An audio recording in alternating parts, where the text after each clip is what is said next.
સૌરાષ્ટ્રના ઇતિહાસમાં પ્રથમવાર થશે સરકારી ઓફિસની જપ્તી। જી હા, પુરાતત્વ વિભાગની ઓફિસની જપ્તી કરાશે। રાજકોટ સિવિલ કોર્ટે આ મહત્વનો ઓર્ડર કર્યો છે। ધોળાવીરાના સંપાદન કરેલી જમીનનું વળતર ન ચૂકવાતા કાર્યવાહી કરાઈ। 9 ખેડૂતોને 125 એકર જમીનનું વળતર નહોતું ચૂકવ્યું। કોર્ટના આદેશ છતાં વળતર ન ચૂકવાતા જપ્તીની કાર્યવાહી કરાઈ છે।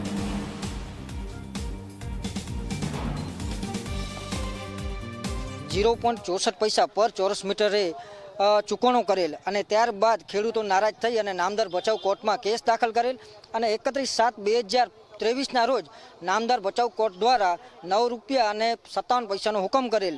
ત્યારબાદ ચૂકવણો કરવા માટે વારંવાર પુરાતત્વ વિભાગને જાણ કરતા તામીલ રાજકોટમાં દાખલ કરેલ, તેમ છતાં આજ દિન સુધી કોઈ ચૂકવણો થયેલ નથી। એટલે રાજકોટ કોર્ટ દ્વારા જપ્તી વોરંટ ઇસ્યુ। સૌરાષ્ટ્રના ઇતિહાસમાં પ્રથમ વખત સરકારી કચેરીના મિલકતો છે તે જપ્ત કરવાના આદેશ છે તે રાજકોટ સિવિલ કોર્ટ દ્વારા આપવામાં આવ્યા છે। પુરાતત્વ વિભાગ કે જે જૂની કલેક્ટર કચેરી ખાતે બેસે છે અને તેમને અંદર જે પણ ફર્નિચર છે, જે પણ સામગ્રી છે, જે પણ તેમના સ્વર સાધનો છે તે જપ્ત કરવાનો કોર્ટે આદેશ છે તે આપ્યો છે। સમગ્ર ઘટનાની વાત કરવામાં આવે તો કચ્છના ભચાઉની અંદર ધોળાવીરાના જે પ્રાચીન સંસ્કૃતિ આવેલી છે અને ત્યાં જે જમીનો ખેડૂતોની હતી તે 2005થી લડત છે તે લડી રહી હતા। 9 ખેડૂતો છે કે તેમની 125 એકર જમીન છે તેનું વળતર ચૂકવવામાં પુરાતત્વ વિભાગ છે તે ક્યાંક નિષ્ફળ ગયું છે અને તેને કારણે હવે આ કોર્ટ દ્વારા આદેશ છે તે આપવામાં આવ્યા છે।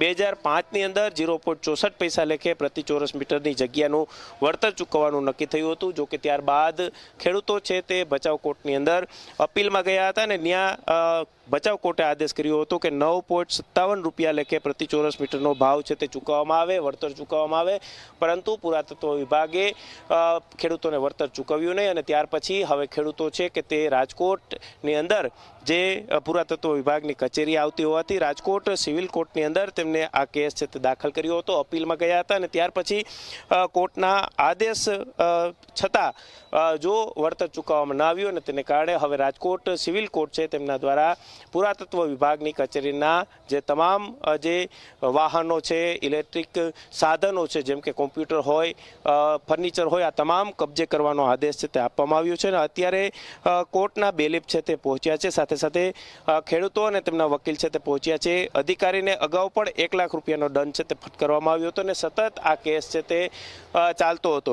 ખેડૂતોને 20 વર્ષ બાદ હવે ન્યાય છે તે મળવા જઈ રહ્યો છે। સરકારી કચેરી જે કેન્દ્ર સરકાર હસ્તકની છે, પુરાતત્વ વિભાગની આ કચેરી છે ને તેને હવે તેની મિલકત છે તે જપ્ત કરવાના આદેશ છે તે રાજકોટ સિવિલ કોર્ટ દ્વારા આપવામાં આવ્યા છે અને અત્યારે કચેરી ખાતે કોર્ટના બેલીફ છે તે પહોંચ્યા છે અને સાથે સાથે ખેડૂતો પોતાના વકીલ સાથે પહોંચ્યા છે। હવે આ મિલકત જપ્ત કરવામાં આવે છે કે નહીં તે પણ જોવું સૌથી મહત્વનું રહેશે, પરંતુ કેન્દ્ર સરકારની હસ્તકની આ પુરાતત્વ વિભાગની આ કચેરી છે અને સૌરાષ્ટ્રની અંદર માત્ર એક જ આ કચેરી એવી છે કે જે પુરાતત્વને લગતી કામગીરી છે તે કરતી હોય છે, પરંતુ ક્યાંક વળતર ચૂકવવામાં નિષ્ફળ જતા હવે પુરાતત્વ વિભાગની કચેરીની જે મિલકતો છે તે જપ્ત કરવાના આદેશ કોર્ટ દ્વારા આપવામાં આવ્યા છે।